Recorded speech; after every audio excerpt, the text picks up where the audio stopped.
గుంటూరు జిల్లా పెరింగిపురం మండలం మేరకిపూడిలో నరసరావుపేట డిపోకు చెందిన ఆర్టీసీ కండక్టర్ పూర్ణచంద్రపై మంగళవారం రాత్రి దాడి జరిగిన ఘటన కలకలం రేపింది. గుంటూరు బస్టాండులో కదులుతున్న బస్సు ఎక్కవద్దని ఓ వ్యక్తిని కండక్టర్ వారించడంతో ఆ వ్యక్తి తన బంధువులకు సమాచారం ఇచ్చాడు. అనంతరం బస్సు మేరకిపూడి చేరుకోగానే సుమారు 50 మంది మహిళలు బస్సును అడ్డగించి కండక్టర్పై దాడికి పాల్పడినట్లు బాధితుడు పెరింగిపురం పోలీస్ స్టేషన్లో ఫిర్యాదు చేశాడు. ఈ ఘటనను నిరసిస్తూ బుధవారం నరసరావుపేట బస్టాండులో ఆర్టీసీ కండక్టర్లు, ఉద్యోగ సంఘాల నాయకులు ఆందోళన నిర్వహించారు. కండక్టర్పై దాడి చేసిన వారిపై వెంటనే కఠిన చర్యలు తీసుకోవాలని డిమాండ్ చేశారు.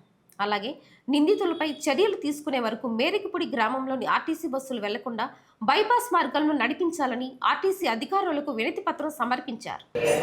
నా పేరు ఎన్ కోటేశ్వరరావు అండి. నరసరావుపేట డిపోలో కండక్టర్గా పనిచేస్తున్నాను.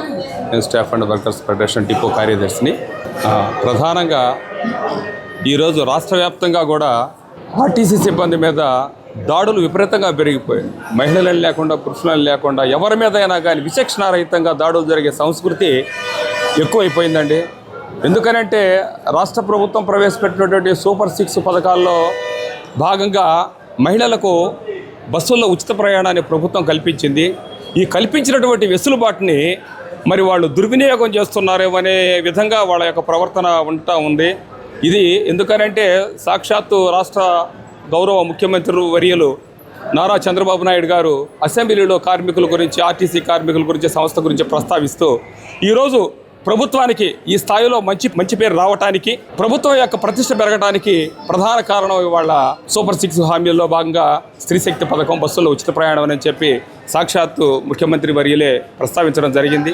మరి దాన్ని దృష్టిలో పెట్టుకొని ఆయన ఒక మాటలను మేము స్ఫూర్తిగా తీసుకొని ఇంకా పనిచేయాలని, ప్రభుత్వానికి మంచి పేరు తీసుకురావాలని చెప్పి సంస్థలో 50 మంది ఎక్కే బస్సులో 150 మందిని ఎక్కించుకొని ఎటువంటి రిస్క్ లేకుండా ఉద్యోగం చేస్తుంటే ఈరోజు మా మీద దాడులు చేయడం అంత అమానుషకరమైనటువంటి విషయం. దయచేసి ప్రభుత్వాలు కానీ, యాజమాన్యాలు కానీ గమనించాలి. ఒక్కొక్కరు 40 సంవత్సరాలు, 50 సంవత్సరాలు వచ్చి కుటుంబాలతో స్థిరపడ్డ మమ్మల్ని బయట ప్యాసింజర్ చేత దెబ్బలు తిని మేము వీళ్ళకి పోయి మా భార్య పిల్లలకు మా ముఖాలు ఏ విధంగా చూపించాలో మానవత్వంతో ఆలోచించాలని చెప్తున్నా. అనేక రకాలుగా స్టాఫ్ చాలా ఇబ్బందులకు గురవుతుంది. మా యొక్క శక్తికి మించి ఉద్యోగ బాధ్యతలు నిర్వహిస్తున్నప్పటికి కూడా అనేక రకాలుగా డ్రైవర్ల, కండక్టర్లపై దాడులు జరుగుతున్నాయి. నిత్యం అది మనం టీవీలో చూస్తూనే ఉన్నాం. కానీ మేము కూడా మీలాగే సేవా కార్యక్రమంతో ఒక స్త్రీశక్తి ప్రవేశపెట్టినప్పటి నుంచి కూడా మా శక్తికి మించి ఉద్యోగాలు చేస్తున్నప్పటికి కూడా సరి అయిన న్యాయం జరగపోక కూడా ఇంకా మాపై దాడులు జరుగుతున్నాయి. ఇది చాలా తీవ్రంగా ఖండించాల్సిన పరిస్థితి. నిన్న సాయంత్రం మా డిపో కండక్టర్ గారు పూర్ణచంద్రరావు గారు డ్యూటీ నిమిత్తం ఒక వ్యక్తిని రన్నింగ్ బస్సు ఎక్కుతున్నప్పటికీ అతని యొక్క భద్రత గురించి అతని యొక్క క్షేమం గురించి చెప్తున్నప్పటికి కూడా వినకుండా అతనిపై దాడులు నిర్వహించారు.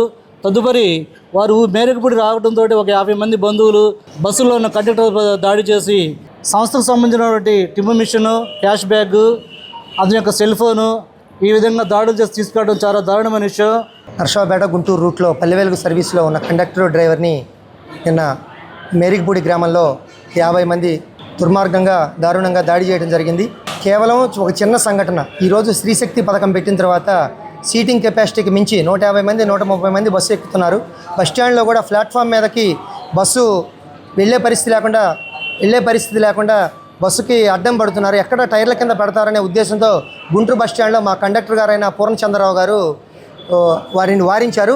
అక్కడే విధుల్లో ఉన్న పోలీసు వారు కూడా అతన్ని అరిచి ఆగిన తర్వాత ఎక్కయ్యా, రెండో బస్సు అయినా వెళ్ళొచ్చు, కాళ్ళు చేతులు ఇరిగితే ఇబ్బంది అని చెప్పారు. దాన్ని మనసులో పెట్టుకొని అతను బస్సు ఎక్కిన తర్వాత మేరకిపూడి గ్రామం, అక్కడి నుంచి గుంటూరు బస్టాండ్ నుంచి సుమారు 1 గంట జర్నీ ఉంటుంది. వారి గ్రామం వచ్చేలోపు ఆయన ఫోన్ చేసుకొని ఒక 50 నుంచి 60 మంది వరకు వారి బంధువుల్ని పిలిపించుకోవడం జరిగింది. వారు అమానుషంగా దాడి చేసి బస్సులోకి కండక్టర్ గారిని కొట్టి చొక్కా జించేసి క్యాష్ బ్యాగ్, ఏదైతే సంస్థ యొక్క ఆస్తులైన క్యాష్ బ్యాగును లాక్కున్నారు. అందులో క్యాష్ కూడా లేదు. అదేవిధంగా మా టిమ్ములు, ఏదైతే ప్యాసింజర్లకి టిమ్ ఇస్తామో ఆ టిమ్మును కూడా లాక్కొని తీసుకెళ్ళడం జరిగింది. వెంటనే కండక్టర్ గారు, డ్రైవర్ గారి సహాయంతో, తోటి ప్రయాణికుల సహాయంతో ఫిరంగిపురం పోలీస్ స్టేషన్ వారికి సమాచారం అందించి అదేవిధంగా నరసరావుపేట రాత్రి గవర్నమెంట్ హాస్పిటల్లో జాయిన్ చేయడం జరిగింది.